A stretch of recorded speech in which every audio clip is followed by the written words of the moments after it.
Então, para quem não me conhece, eu sou a Chaya, tenho 23 anos, sou estudante de Ciências Sociais da UF e nós somos o Desestrutura, um grupo de pesquisas sobre desigualdades estruturais.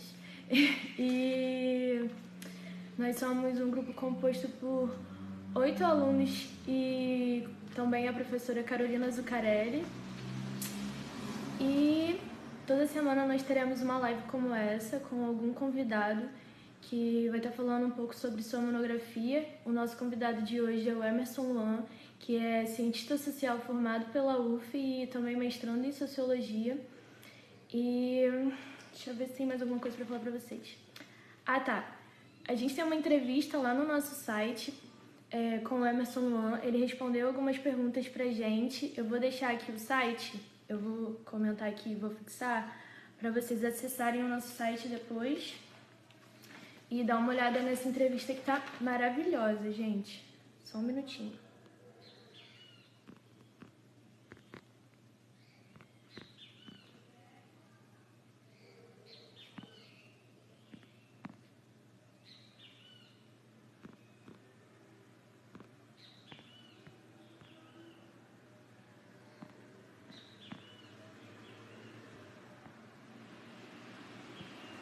Aí vocês podem entrar lá no site e procurar em Conversando sobre Desigualdade. Então, é isso. Agora eu vou convidar o Emerson e aí a gente dá um início à live.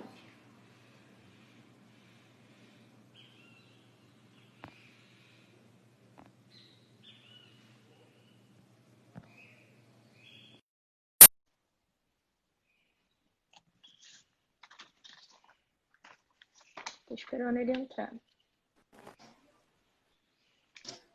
Oi, gente. Oi, Emerson. Vocês estão me ouvindo, me vendo bem?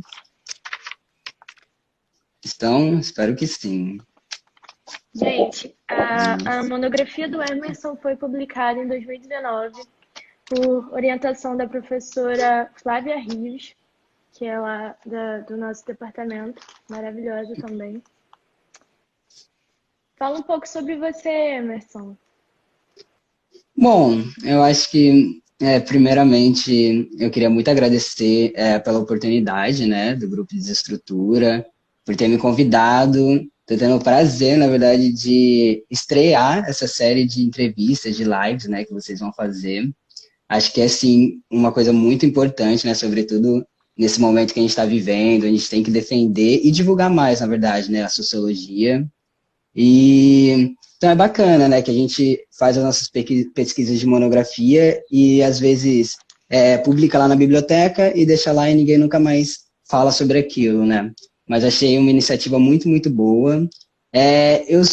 Meu nome é Emerson Wan. Algumas pessoas, estou vendo aqui nos comentários que alguns amigos de infância estão aqui, eles costumam me chamar de Emerson. Podem me chamar de Emerson, podem me chamar de Luan, pode me chamar de Lua, como vocês quiserem. Mas eu normalmente atendo por Luan.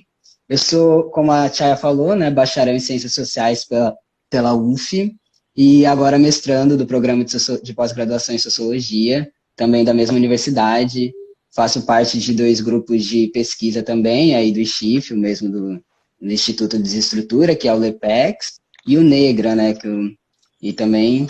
e é isso, aí estamos aqui hoje. Vou tentar sintetizar um pouco, né, do que eu pesquisei, que eu acho que essa é a maior dificuldade e talvez a maior habilidade que o cientista social pode desenvolver é esse poder de síntese, né, que é muito complicado, porque tem muita coisa para falar, mas enfim, vou tentar sintetizar um pouco.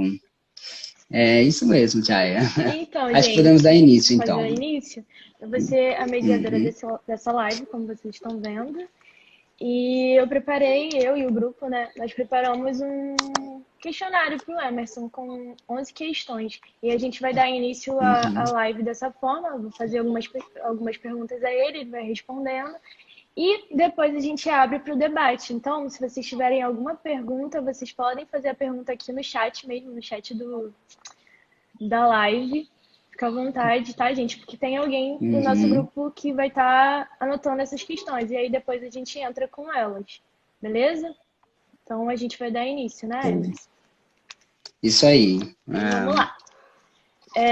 A primeira pergunta, Emerson, qual pergunta a sua pesquisa responde?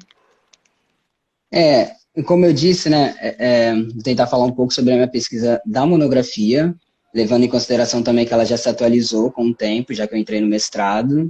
Mas naquela época, a minha pergunta principal era quem que é o associado ao tráfico? Para quem não entende muito bem da lei de drogas, a associação ao tráfico é um dos artigos dessa lei, que é o artigo 35. A gente costuma debater muito a questão do artigo 28 e do 33, que são, respectivamente, do usuário e do traficante. Aí tem sempre aqueles debates, né, sobre a seletividade penal em cima dessas duas categorias. Só que a minha pergunta tentava avançar um pouco esse debate e se questionar quem que é o associado ao tráfico, sabe? Porque é um artigo que, principalmente da forma que eu pesquisei, a partir de dois casos emblemáticos, você via muito com o caso do DJ Renan da Penha, né, que eu acho que acredito que todo mundo já sabe quem é. Ele é um DJ, né, que foi preso no ano passado, ele era o idealizador do Baile da Gaiola, e ele foi preso enquadrado nesse artigo, 35 especificamente. Então, a minha hipótese naquele momento era de que esse artigo ele poderia abrir novas possibilidades de criminalização para as redes de sociabilidade da favela. Então, quando você não consegue enquadrar aquela pessoa nem como usuário, nem como traficante, você poderia recorrer a esse artigo, que nem foi o caso dele, ele era apenas um DJ que tocava no baile e que conhecia, obviamente, como qualquer pessoa que tenha crescido numa favela, conhecia também os bandidos, os traficantes. Então, isso tudo já serviu para colocar ele enquanto associado ao tráfico, né? Então, essa era a minha hipótese e a pergunta principal sendo essa, né? De quem que é o associado ao tráfico.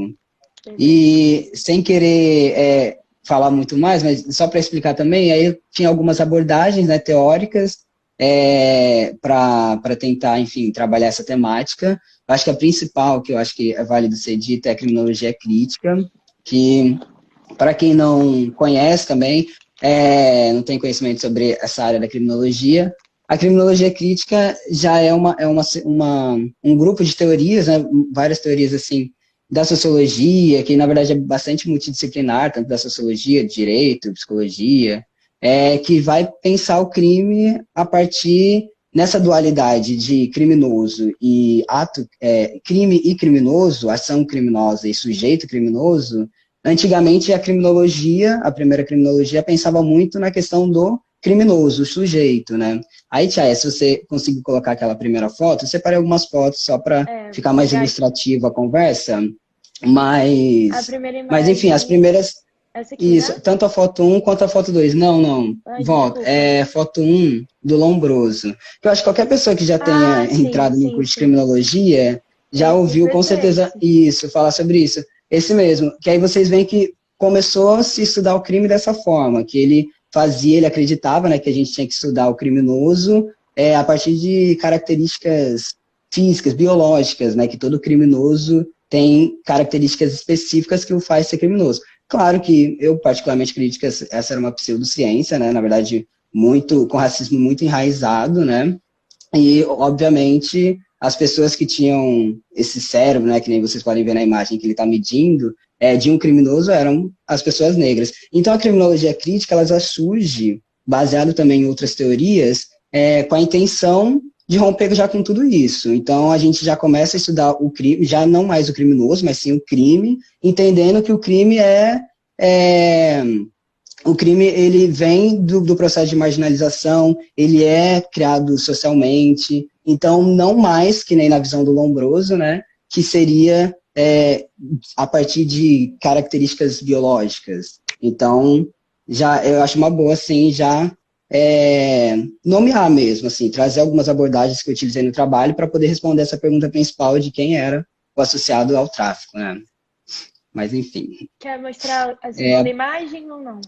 Pode mostrar a outra imagem. A outra imagem vocês vão ver, né, que era assim, a classificação dele, né, de vários cérebros, né, cada um com a sua medida, assim, e dessa forma ele tentava justificar que, basicamente, as pessoas brancas, europeias, né, não eram não tinham qualquer relação com o crime, enquanto as pessoas negras, geralmente as pessoas não brancas, né, teriam já biologicamente estavam fadadas ao crime, assim.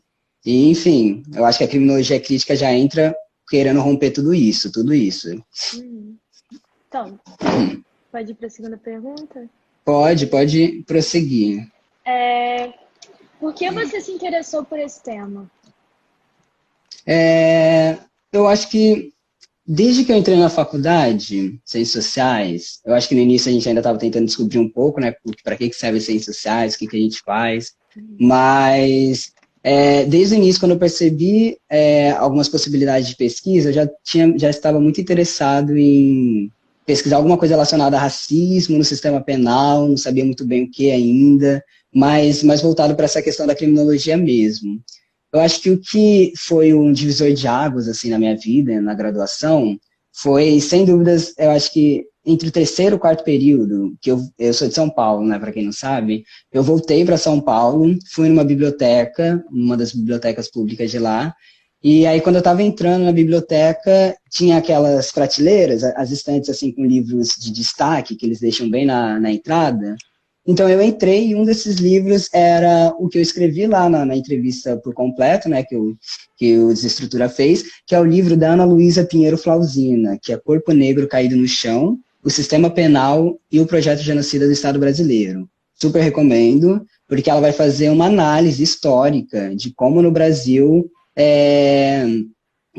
historicamente se utiliza de mecanismos legais, né, através do judiciário, para criminalizar, para controlar a população negra, né? Então isso vai desde a escravidão também nunca foi um mecanismo ilegal, nunca foi nada ilegal, pelo contrário, era reconhecido legalmente, ou depois da escravidão também, que teve a lei da vadiagem, né, que prendiam as pessoas consideradas vadias, né, ociosas, que não tivessem um trabalho para realizar, e obviamente, né, no contexto pós-escravidão, quem que era a população que não tinha um trabalho para realizar, sabe? A gente sabe que era a população negra.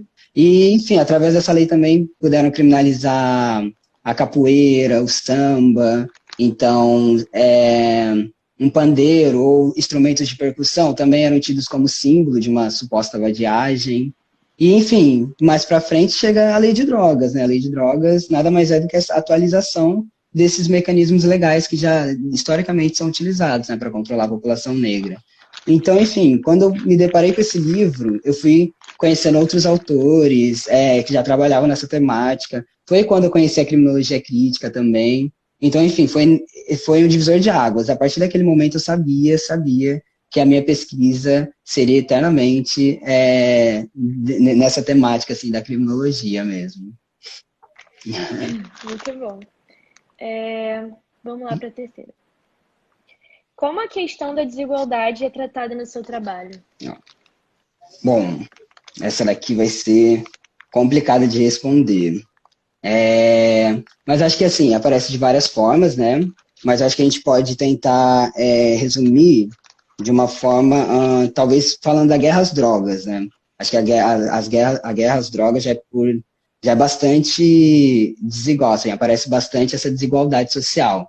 Eu acho que também, para a gente entender a guerra às drogas, eu trouxe alguns gráficos. Aí, Thiago, você pode tentar colocar? Sim, vamos ver se fica bem na imagem.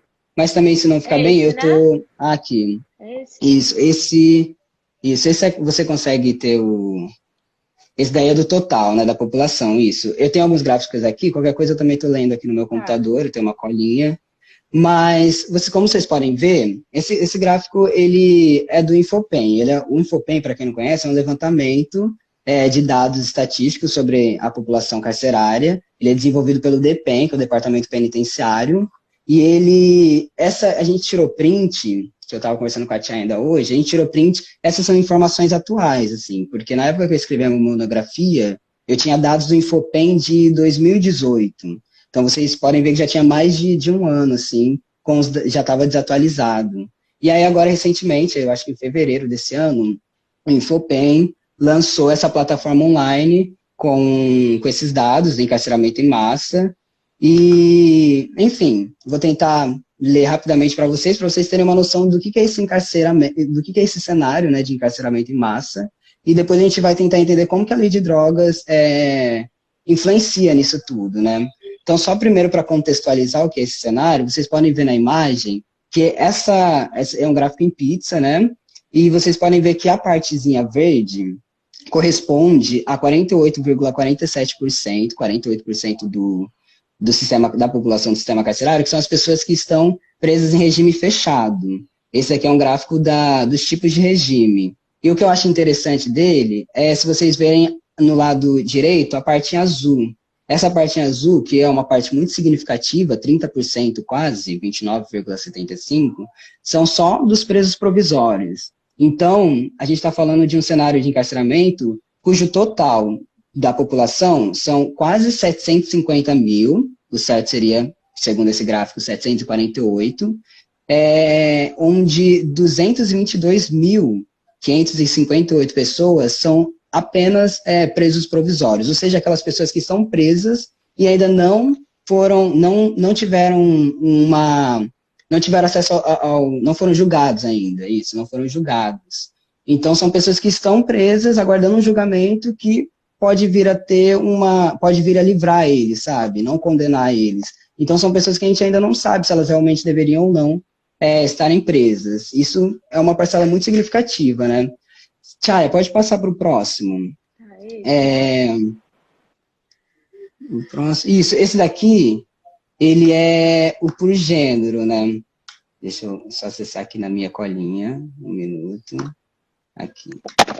Aí, vocês podem perceber que é isso, a maior parte, né, vendo os números assim, logo de cara, a gente vê que 95%, toda essa parte azul, né, da pizza, é composta por a população masculina, né, de gênero masculino, enquanto 4,94% da população feminina. Agora, Chaya, coloca no próximo, que aí no próximo é o da taxa de crescimento. Isso. Corta um pouco, porque aparece a imagem da Chaya no canto, mas eu acho que mesmo assim vocês já conseguem perceber como a linha é bastante ascendente, né? Como cresce bastante. E nessa de crescer bastante é justamente por isso, porque a taxa de encarceramento feminino é de longe a que mais cresce, assim, a que mais cresce na população prisional. Agora, Chaya, pode colocar o próximo, por favor? Que aí, no próximo, a gente percebe essa taxa de aprisionamento por ano, mas também não vai dar para a gente ver muito bem, mas ela é bastante interessante para a gente analisar como que, obviamente, tem uma população muito maior do que vagas disponíveis, né? Então, também vai cortar um pouco, por causa da imagem da Chaya, mas pode colocar no próximo também, Chaya, tentar ser mais rápido também. E aí que também são os presos por regime, né? Deixa eu colocar aqui, só um minuto, por favor. Aqui. Que aí também dá para ver, né? Dentro desse total de quase 750 mil, a gente vê, vocês podem ver na parte, não é rosa, né? Acho que é mais um roxo, talvez. Desculpa, às vezes sou um pouco daltônico. Acho que é roxo. Mas enfim, isso, roxo. Só um minutinho. Ai, meu computador tá dando pau. Gente, desculpa. É que esse gráfico, ele é horrível. Essa plataforma, eu particularmente achei horrível. E aí ela não tá aparecendo para mim a legenda assim. Mas, enfim, vocês vão ver, né, que esse é o preço... Ah, não, desculpa, é que eu tô no gráfico... A gente tá na imagem no gráfico errado. Pode passar pro próximo... Que esse daqui é pro regime, vocês vão ver que é dos preços provisórios, aquele azul, foi o que a gente falou. Isso, total por categoria, quantidade de incidências por tipo penal, isso, que são os tipos penais, né? E aí aqui, eu acho que é quando a gente entra nessa questão da lei de drogas, né? Que vocês podem ver que essa parte azul, né, total, ali, que é 50% praticamente, são crimes contra o patrimônio, né? Só que a lei de drogas é o segundo que mais criminaliza. Vocês podem ver que esse azul mais escuro, né? Que aí a porcentagem de 20,28%, basicamente 200 mil pessoas. A gente está falando de 200 mil pessoas que são presas contra o tráfico de drogas, e se vocês verem nesses dois gráficos do lado, que o de cima é da população masculina, que está não dá para ver, né? Mas o de baixo, vocês também conseguem enxergar uma grande parcela azul, né, do gráfico. Essa parcela indica que 50,94%, ou seja, 50% da população carcerária feminina, aquela que a gente viu que as taxas de crescimento são cada vez maiores, é a população feminina que é presa, enquadrada na lei de drogas, né? Então, é isso, discutir lei de drogas não só entender que ela está prendendo muitas pessoas no geral, né? Mas também é importantíssimo a gente pensar, né, nessa questão do encarceramento feminino, porque também é o crime que mais encarcera as mulheres e que, obviamente, consequentemente, está relacionado a essa altíssima taxa de crescimento, né? Mas é isso para a gente, eu tentei apresentar esses dados só para a gente ter uma noção, falando em números, do que é esse cenário de encarceramento em massa. Que a gente tanto fala de encarceramento em massa, mas o que isso representa em números, sabe? E então eu tentei, espero que tenha ficado um pouco mais claro para vocês, mas esse é um pouco do cenário do encarceramento em massa, né? Que em grande parte influenciado pela lei de drogas, né? Mas eu acho que também, como a gente tinha dito, deixa eu pegar minha colinha aqui, mas eu acho que para a gente entender também o que é a guerra às drogas, e como é que ela opera numa seletividade, Chay, vê se você consegue passar para os próximos, acho que tem mais dois slides. Isso, esse é bacana também, que vai mostrar como que isso é de educação. Então, assim, quando a gente fala de seletividade do sistema penal, do que a gente está falando, né? Isso, além da questão de cor e raça, que a gente vai abordar daqui a pouco, tem também essa questão da educação. Vocês podem ver em números, né, que 40 mil ali completou apenas o fundamental, então já é uma parcela muito expressiva, né? Enquanto 19 mil apenas ensino médio e 14 mil só alfabetização. E a realidade é que a minoria são as pessoas que chegaram ao ensino superior, né? Então, o que a gente já está aprendendo? Isso já, eu acho que já diz um pouco do que a gente está tentando dizer por seletividade penal, né? Agora, Tia, você conseguiu colocar aquele primeiro gráfico que você botou? Né? Isso, que ele é o que não está numerado mesmo. Isso, que esse... E aí é uma questão, assim, não quero fazer nenhuma acusação, mas, como eu disse, eu estou utilizando esses dados que a gente tirou print dessa nova plataforma do Infopen, que foi disponibilizada ainda esse ano. Também estou aprendendo a mexer, como vocês já perceberam, né? Mas, antigamente, o Infopen disponibilizava os dados desses gráficos que vocês estão vendo agora, tudo inserido em um PDF. Então, ficava muito mais fácil, inclusive, acho que, de localizar as informações que a gente queria. Nesse novo gráfico, eu ainda não achei, não estou dizendo que não tem, mas eu, pelo menos, ainda não achei, no que eu estava olhando ontem, hoje, me preparando aqui para a live, ainda não achei os dados relacionados a etnia e cor. Não sei o que aconteceu, não estou falando, eu acho que é importante mencionar, sobretudo nesse momento que a gente está vivendo, né, onde se escondem dados estatísticos para acabar com uma pandemia. Mas, enfim, não quero acusar ninguém, obviamente, mas eu trouxe, então, esse gráfico que ele é do Infopen que eu utilizei na minha pesquisa, que é aquele que eu disse, né, que era de 2018. Então, ele, obviamente, está um pouco desatualizado, mas já dá para a gente ter uma noção também. Olhando nessa pizza aí, vocês podem ver que o amarelo são as pessoas pardas e o laranja são as pessoas pretas. Então, considerando, né, segundo o IBGE, pretos e pardos, compõe a população negra, né? Então, 46% mais 17%. Então, quase 60%, sabe, da população carcerária é uma população negra, em comparação com 35%, que é uma população branca. Isso, obviamente, de acordo com os dados de 2018. Então, deve ter mudado, claro que mudou. Mas, enfim, são os dados que eu tinha para trazer aqui. Então, a gente já vê um pouco, né? Quem que está aprendendo? Pessoas negras, pessoas com um nível educacional menor, que não acessaram o ensino superior. Então, isso já diz muito de quem que é como que se dá, né, esse cenário da população carcerária no Brasil, né? Acho que já dá para instigar algumas reflexões. E pode, enfim, tirar, Chaya, esses gráficos, mas eu acho que é importante a gente, junto com os gráficos, entender também, Chaya, se eu estiver me prolongando muito, que eu sei que a gente só tem 1 hora, pode me interromper, eu tento concluir mais rápido. Mas é porque essa é uma questão realmente que eu acho que a gente precisa tomar um pouco mais do nosso tempo para a gente entender, né? Porque aí com esses dados que a gente acabou de apresentar, a gente também começa a compará-los, interpretá-los a partir também da pesquisa bibliográfica, né, que eu fiz, que eu estava falando no início, criminologia crítica, sociologia da violência, enfim, e de como, historicamente, existem, né, esses mecanismos legais para controlar a população negra, que eu já falei, e como que isso se dá atualmente, até chegar à lei de drogas, né? A gente já viu que a lei de drogas, no caso das mulheres, 50% das mulheres são presas por causa da lei de drogas, é o segundo crime que também mais encarcera os homens, então como que a gente chegou, né, nesse contexto aqui de encarceramento, de lei de drogas, né?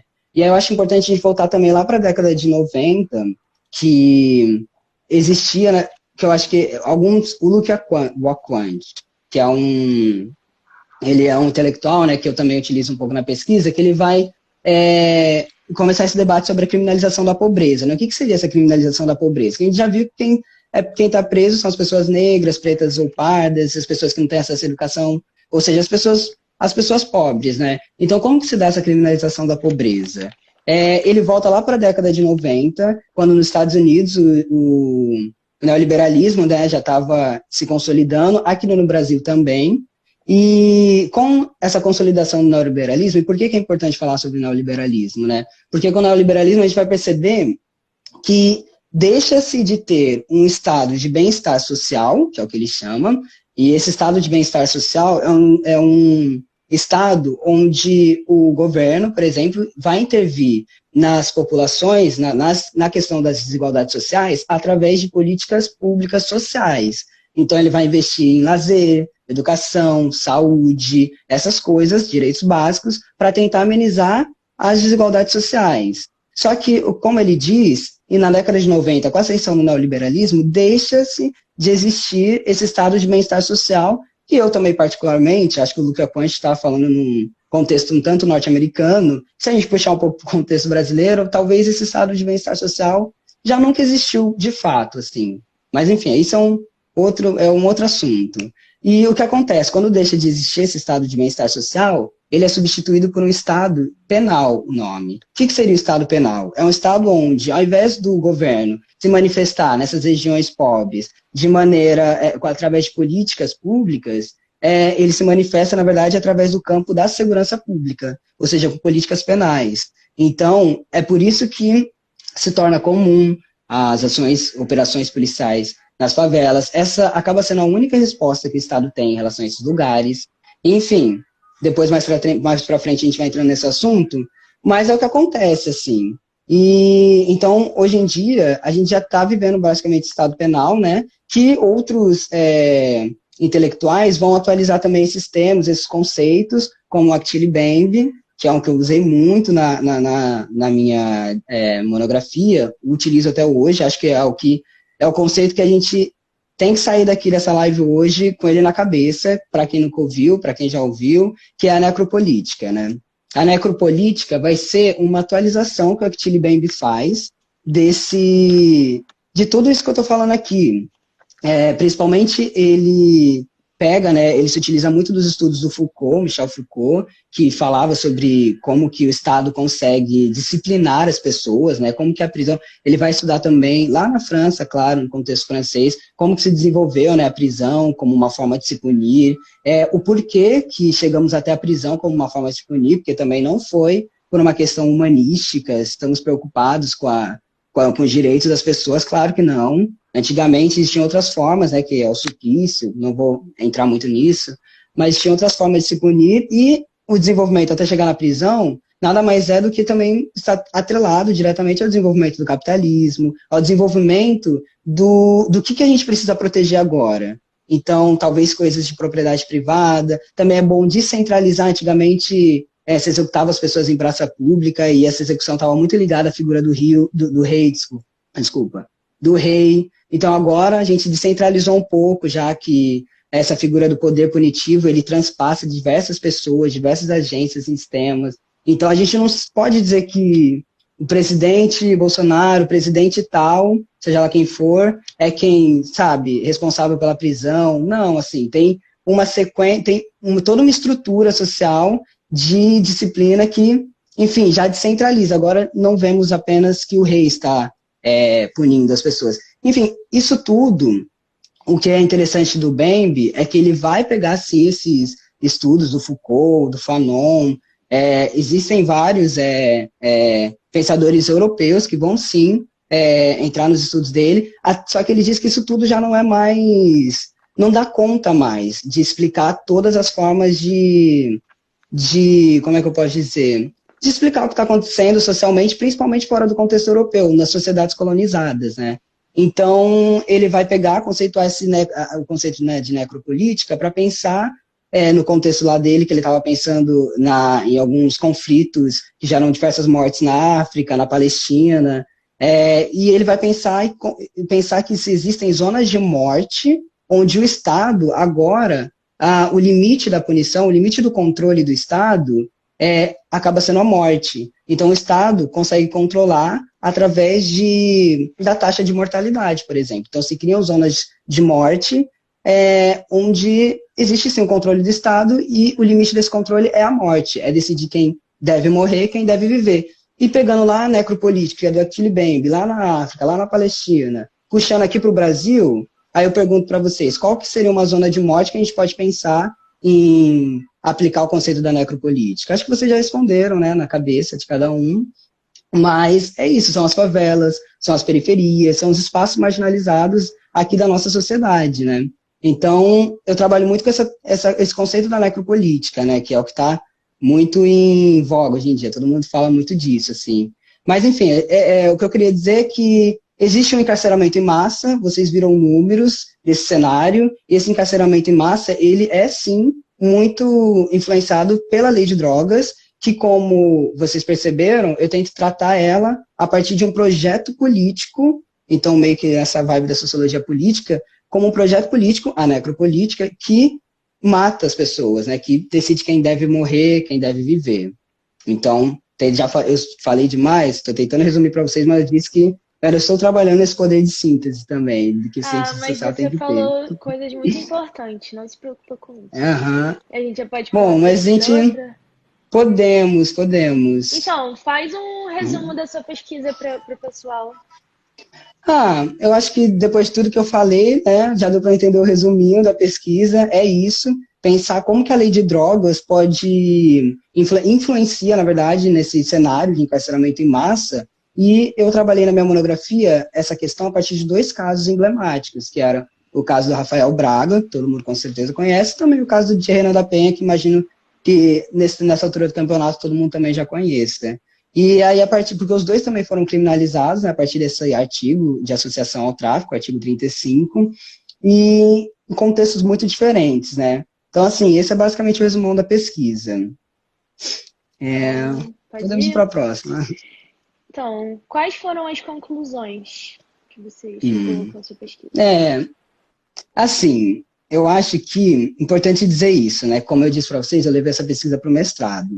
Então, eu consigo ver, sim, algumas conclusões, né, depois de ter realizado pesquisa bibliográfica, análise de reportagens midiáticas, análise também do discurso jurídico, do que tinha nas sentenças deles, tanto do Rafael quanto do Renan, mas eu acho que a primeira coisa que eu concluí é que isso tudo foi só um pontapé inicial de uma pesquisa que ainda tem que desenvolver mais perguntas, mudar as perguntas, achar novas respostas, adequar as metodologias também, mas já ficou muito nítido através por exemplo, a análise de reportagens midiáticas, que a mídia tem um papel crucial nisso tudo que a gente está conversando aqui agora. Porque como é que se cria a imagem, que é o que eu também não falei do proibicionismo, né, mas o proibicionismo é justamente o que gera nessa guerra às drogas, a lei de drogas em si, né, que é uma lei que proíbe a utilização dessas drogas, e a partir disso tem um discurso que justifica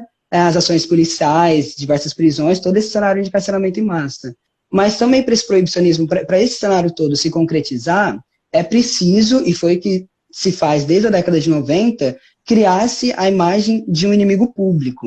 Aí, Tchai, se você conseguir aquela imagem, eu até pulei essa explicação, volta um pouco agora, da imagem do Arrastão de 92. Ele não está ligado diretamente a... Como é que ele se conecta com tudo isso que eu estou falando? É porque o que acontece é que a gente precisa da mídia, obviamente, para criar um processo de um estigma negativo geralmente é criada em cima, obviamente, das pessoas pretas, faveladas, e passar, né, em diversas reportagens onde você cria um medo, um terror em cima dessas pessoas, e como está cortando um pouco também, mas vocês podem ver, essa é uma reportagem do O Globo, em 92, 19 de outubro de 1992, e saiu, né, manchete na primeira página: arrastões levam o terror às praias. Porque isso daí, inclusive, é uma nova dimensão, né, que a minha pesquisa está ganhando, que é uma coisa que eu estou explorando muito mais agora no mestrado, que é essa questão da criminalização do funk. Como o funk está ligado com tudo isso que eu estou falando aqui. E como é que está ligado com tudo isso? Você pode ver que na década de 90, ao mesmo tempo que também a ascensão do neoliberalismo estava acontecendo, que a mídia divulgava diversas notícias, enfim, negativas em relação às pessoas pretas, pessoas faveladas, também se estava em processo de uma estigmatização do funkeiro, da categoria funkeiro. Então, que também, obviamente, nunca esteve desatrelada ao preto, ao favelado, né? Então, esse arrastão, ele é um marco temporal na história da criminalização do funk, sem dúvida nenhuma, porque a partir daí a gente começa, então, que o funk na década de 90 também, é importante dizer, estava começando a se consolidar, no Brasil mesmo. Depois de 2000 ele vai começar um processo de nacionalização e tal, mas é nessa década de 90 que a gente está começando a todo momento os bailes funk, né?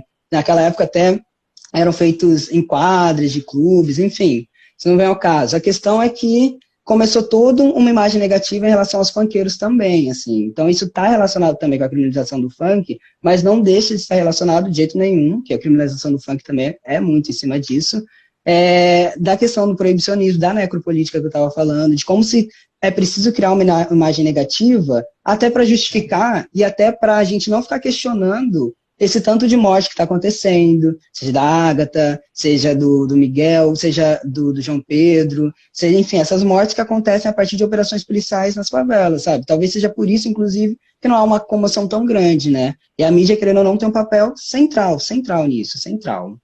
Mas, enfim, vamos tentar avançar. Eu estou preocupado com o tempo também. Vou fechar aqui. Quais foram suas principais dificuldades na escrita e no desenvolvimento da sua pesquisa? Olha, sem dúvida nenhuma, e eu acho que quando eu penso nas dificuldades, eu penso na importância que tem o papel do orientador, né? Graças a Deus eu tinha uma orientadora maravilhosa, que, inclusive, se estiver assistindo, sou muito agradecida por ela, porque eu acho que a nossa dificuldade enquanto graduando, quando a gente está na graduação, a gente idealiza muito a monografia, é uma coisa tão grande, uma grande pesquisa. Então, eu, mesmo com pouco tempo e com limites, assim, de metodologia, do que eu podia fazer, toda semana eu tinha um novo insight, uma ideia, e queria adicionar metodologia, queria adicionar entrevista, queria fazer uma pesquisa de doutorado em poucos meses, terminando a graduação, assim. E aí eu acho que é o que chegava o papel da orientadora, né, que eu acho que ela coloca a gente o pé no chão, né? E fala, olha, meu querido, você tem isso aqui, trabalha com isso aqui, sabe? Deixa essa outra coisa para um outro momento. Você sabe que você está indo para o mestrado, deixa isso para o mestrado. Então, acho que essas foram as minhas dificuldades, assim, de entender o que eu podia fazer naquele momento, sabe? A gente já sonha muito grande. No início eu já sonhava com a monografia salvar um monte de gente, a desencarcerar todo mundo. Mas não, calma. Ela, eu acho que cumpre esse papel de nos trazer de volta à realidade também. A gente pode ir para a próxima? Pode sim. Quais problemas sociais você considera fundamentais de serem discutidos para uma reflexão sobre o tema de desigualdade? Então, eu estou vendo que as pessoas estão fazendo perguntas aqui, mas só para lembrar quem chegou depois, o pessoal está anotando as perguntas para a gente fazer no momento final, né, da live. Depois a gente entra acho que os problemas sociais, assim, que eu considero fundamental, primeiro de tudo, o genocídio da população negra, né, da juventude negra, que acho que já deu para entender um pouco, né, como é que isso acontece, e eu acho que, enfim, a gente tem que debater isso sim. Não é à toa que agora está é a grande polêmica, né, do momento, a luta antirracista, justamente por conta, né, eu falei se você puder mostrar a foto aqui também, eu acho bacana, assim, que nem algumas reportagens fazem com os dados sobre as mortes do coronavírus, a gente sempre, né, ver fotos para lembrar que não são só números, né? São pessoas morrendo. Essas pessoas têm, viu, tem nome, tem família, tem história para contar. Essa é a Agatha Félix, que morreu no ano passado, baleada também, com tiro, bala perdida. Ela tinha 9 anos. Vamos ver se também tem o Miguel, né, dessa semana. Esse é o Miguel. Miguel tem 5 anos, tinha 5 anos. Ele é muito interessante que quando a gente fala de genocídio da população negra, claro que está muito relacionado a essa questão, que a gente está falando o tempo todo da necropolítica, da guerra às drogas, mas ele, eu acho que mostra uma nova dimensão, modo de dizer, né, porque não é tão novo, a gente já sabia disso. É uma outra dimensão de como que o racismo também opera, de como que a branquitude, que eu acho que são conceitos interessantes de estudar, como que ela se manifesta em qualquer lugar. Ele não precisou, no caso do Miguel, não precisou ser vítima de uma bala perdida, ser vítima de uma operação policial na favela, pelo contrário, né? A avó dele, né, trabalhava, era empregada doméstica, e a realidade é que a vida dele, no final, valeu muito menos do que um serviço de manicure, que não sei o nome dela, não se divulgou tanto, mas também nem faço questão de falar. Mas é isso, a gente percebeu que o racismo está operando em todos os lugares, né? As pessoas têm essa falta de empatia mesmo com os corpos negros e toda uma negligência quando se trata das nossas vidas, assim. E pode passar a próxima imagem, é o João Pedro, cortou um pouco, né? Mas também tenho certeza que vocês conhecem, o João Pedro é um pouquinho mais velho, 14 anos, mas também, vítima dessas operações policiais. E é isso, assim, eu acho que é importante, então, acima de tudo, a gente debater esse genocídio da população negra e entender, assim, não é à toa que isso está tanto em voga agora, né, que está tendo os protestos domingo, mesmo em plena pandemia, isso é muito louco, na verdade. Acho que nem longe de pensar se é certo ou errado, eu não estou aqui também para debater isso no momento, certo ou errado, mas pensar como a revolta é tão grande, porque isso daqui sempre passa tão despercebido, que mesmo numa pandemia, seja lá nos Estados Unidos com o George Floyd, ou seja aqui no Brasil, seja também na Europa, que está acontecendo, as pessoas, mesmo numa pandemia, estão saindo para a rua indignadas, porque é revoltante, sim, que isso sempre acontece e não tem qualquer comoção pública, a não ser das próprias pessoas negras, da favela, enfim. Então, acho que quando a gente pensa qual problema social você considera fundamental de ser discutido, esse é o primeiro, o genocídio da população negra, não tenho dúvidas. Eu acho que também, para discutir isso, a gente também tem que entender o papel do desencarceramento nisso tudo. Desencarcerar é, sim, lutar contra esse genocídio da população negra, não só porque as pessoas são presas e adoecem psicologicamente, mas também porque elas morrem lá também, né? A gente sabe que o Rafael Braga contraiu tuberculose, gente, que é uma coisa que, poxa, dá para tratar sim, e é muito comum, muito pior dentro do sistema carcerário. Então, enfim, desencarcerar é sim também a gente ir contra esse genocídio da juventude negra, né? E eu acho que, por último, só para também, que eu acho que é importante, eu não gosto de deixar isso passar, eu acho que é se preocupar também com a questão das políticas públicas de reparação, né? Sempre entender que quando a gente está discutindo tudo isso, uma das políticas públicas também que eu acho que é o mínimo que o movimento negro conseguiu para reparar tudo isso que tem acontecido historicamente com a população negra, também são as cotas raciais, no sistema de cotas nas universidades federais, né? Enfim, acho que é muito importante, sim, a gente se atentar para esse debate, principalmente agora também, nessa onda antirracista que saiu tem diversas mídias agora, no Instagram, na verdade, redes, compartilhando, denunciando fraudadores de cota.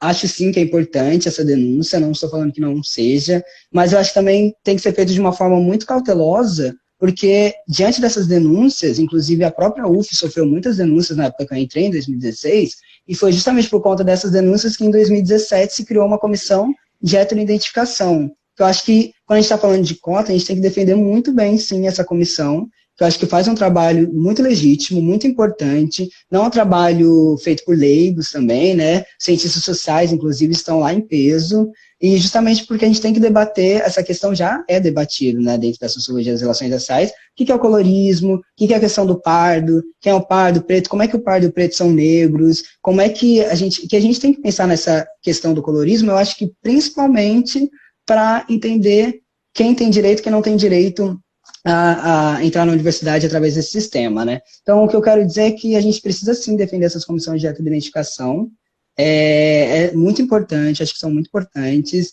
e, enfim, sair desse, porque tem toda uma imagem negativa, né, que está se estabelecendo um tribunal racial, por exemplo. Não, não é isso, né, é feito a partir de estudos, enfim, ciências sociais, como eu disse, e é, assim, muito importante justamente para a gente evitar essas tantas fraudes nas cotas. Mas, enfim, podemos ir para a próxima também. Vamos lá. Como você vê o impacto das políticas sociais nas questões tratadas no seu TCC? Eu acho que foi um pouco do que a gente estava falando antes, né? Que com a ascensão do neoliberalismo, deixou-se de existir esse estado de bem-estar social, onde supostamente seria o Estado iria intervir, né, nessas localidades mais pobres, marginalizadas, através de políticas sociais, né, políticas públicas, incentivo à cultura, lazer, educação, mas, infelizmente, nada disso acontece e a realidade é que o Estado só intervém através das políticas de segurança pública, né, que acho que esse é o grande problema, é o que causa todas essas mortes que a gente está falando, todo esse encarceramento que a gente está falando. Então, queria ver outras políticas sociais sendo implementadas, mas acho que a realidade é que não sejam implementadas, mas a gente sabe que é um número muito menor, aí que o Estado se vê muito mais presente nas favelas, nas periferias, através da polícia, através da segurança pública, né? Acho que esse é o impacto que eu vejo, assim, de políticas sociais. Acho também que a gente tem que debater sobre políticas de saúde, né, quando a gente está falando da questão das drogas. As drogas precisam ser lidadas como questões de saúde, sabe? Então, muito mais também do que defender a legalização apenas da maconha, acho que a gente tem que começar a entender que defender a legalização de todas as drogas não é que todo mundo vai poder, a partir de amanhã, usar crack à vontade, sabe? Se acabar no crack. Claro que não, claro que não. Pelo contrário, é entender que legalizar essas drogas, a gente vai começar a criar outros tipos de políticas para lidar com elas, para lidar com os dependentes químicos, para lidar com toda essa questão social em volta da droga, que não é prendendo essas pessoas, pelo contrário, é lidando com, criando políticas de saúde, que as drogas são uma questão de saúde, assim. Mas, enfim, acho que muito pouco, assim, se tem muito pouco essas políticas de saúde. Para quem não conhece as comunidades terapêuticas, acho que é interessante também dar uma lida sobre elas. Comunidades terapêuticas são instituições que o Estado, inclusive, a partir do ano passado, começou a investir bastante, né? Milhões, assim, para as comunidades terapêuticas, só que elas são muito polêmicas. Então, vale a pena dar uma lida, não vou entrar em muitos detalhes, mas são polêmicas por várias denúncias de superdosagem de remédios, trabalho análogo à escravidão, assim, que pegam as pessoas, sabe, um total descaso, um maltrato total com as pessoas dependentes químicos que são atendidos por essas comunidades. Acho que vale a pena também ler um pouco mais sobre isso. Podemos seguir para a próxima. Então, a gente deve ter só uns 10 minutinhos nessa live, a gente abre uma outra depois, tá bom? Tá. Vamos lá. Quais recortes como gênero e raça você considera importantes na análise da desigualdade brasileira? Tá. Vou tentar responder, então, eu acho que a gente tem mais 3 questões, né? Tentar já responder mais rápido essas 3. Mais duas, depois dessa. E para a gente finalizar nessa daqui, então, nessa live. Os recortes como gênero e raça que eu considero mais importantes na análise da desigualdade brasileira, eu acho que, primeiro de tudo, que nem vocês já me viram fazendo aqui em vários momentos, eu acho que toda teoria que a gente tirar de qualquer lugar, de qualquer teórico, a gente precisa contextualizar por o contexto, né, o específico da sociedade brasileira. Eu acho que isso é uma coisa que parece muito óbvia, agora falando, de fato mas a realidade é que acho que as pessoas se perdem muito facilmente também, pegam teorias principalmente dos Estados Unidos e jogam aqui no Brasil, esquece do contexto brasileiro. Então, eu vou fazendo as minhas críticas, como quando eu falei do estado de bem-estar social, né, do Luca Conte, já também fazendo uns pequenos adendos do que eu tenho visto com essas pesquisas, de que talvez no contexto brasileiro a coisa seja um pouco diferente, né? E acho que, dito isso, é importante também a gente tentar trabalhar mais com o conceito de interseccionalidade, né? Acho que, porque a gente fica pensando muito nessa coisa de quais recortes, gênero ou raça, sabe? Como se um ou outro, todo momento a gente fica nessa coisa, nessa dualidade, nessas coisas que são coisas diferentes. E não, acho que são estruturas sociais assim que estão entrelaçadas o tempo todo. Então, interseccionalidade é isso, a gente pensar que a questão de gênero está sim atrelada à questão racial e vice-versa, assim como existem outros fatores para além de gênero, sexualidade e raça. Também porque idade é um fator sim que tem que levar em consideração, nacionalidade, como eu disse, a questão das deficiências também. Então, assim, são diversos recortes que estão entrelaçados entre eles, assim, estão todos relacionados, e é por isso que a gente tem que começar a debater um pouco mais sobre interseccionalidade, assim. Acho que isso é primordial para entender a desigualdade brasileira. Muito Podemos ir bem. para a próxima. Então, vamos para penúltima? Acho que dá tempo. E aí, Uhum, tenta falar uhum. um pouquinho mais rápido para poder a gente explicar que a gente vai fechar aqui e abrir outro. Tá Aham, bom? tá. Então, Vamos tá. lá. Quais teóricos você usou para fundamentar seu trabalho e você acha que devem ser relidos para discutir o enfrentamento das desigualdades sociais? Eu já citei, eu acho que todos, se não, pelo menos a maioria aqui, Ah, que é o Foucault. Eu acho interessante ele, pensando ele é o único, acho que o europeu assim que eu vou citar aqui, mas principalmente se não quer ler Foucault, vai ler Achille Mbembe, né, Necropolítica, que ele inclusive se utiliza, né, dos conceitos de Foucault, biopolítica e tal. Acho interessantíssimo, que é o que todo mundo tem que sair daqui hoje com essa palavra na mente, necropolítica, né? Acho também interessante, sim, a Angela Davis, leitura das pesquisas dela. Acho importante, sim, ela é autora negra, americana, norte-americana. É claro que sempre contextualizando, né, com o nosso contexto, mas acho que é uma leitura válida. Ana Luísa Pinheiro Flauzina, aí que eu já disse mais cedo, né, do Corpo Negro Caído no Chão, projeto de genocida do Estado brasileiro. Esse eu andava como, aqui, sabe, como se fosse minha bíblia, assim, esse livro. E também, eu acho que a Luciana Boitô é muito bacana também, que ela é do direito, acho que da UFRJ, nela que eu também basei muito para escrever minha monografia. E eu também coloquei na lista aqui o Aníbal Quijano, assim, que eu não é uma pessoa que eu me aprofundei muito, mas eu acho que ele tem uma semelhança com o Achille Mbembe, que ele vem trabalhar, ele tenta, só que ele é um pouco mais diferente do Achille Mbembe, ele rompe com esses pensadores europeus e está pensando mais em reposicionar a categoria raça no debate sobre colonialidade, ou melhor, decolonialidade, que é pensar em criar também uma sociologia, esses conhecimentos sociais, a partir de uma perspectiva totalmente latino-americana. Vale muito a pena dar uma olhada nele também. Acho que é isso, podemos acabar por então, enquanto. a gente tem uns 6 minutinhos. Tem uma última questão aqui que eu acho que você vai querer falar um pouquinho mais.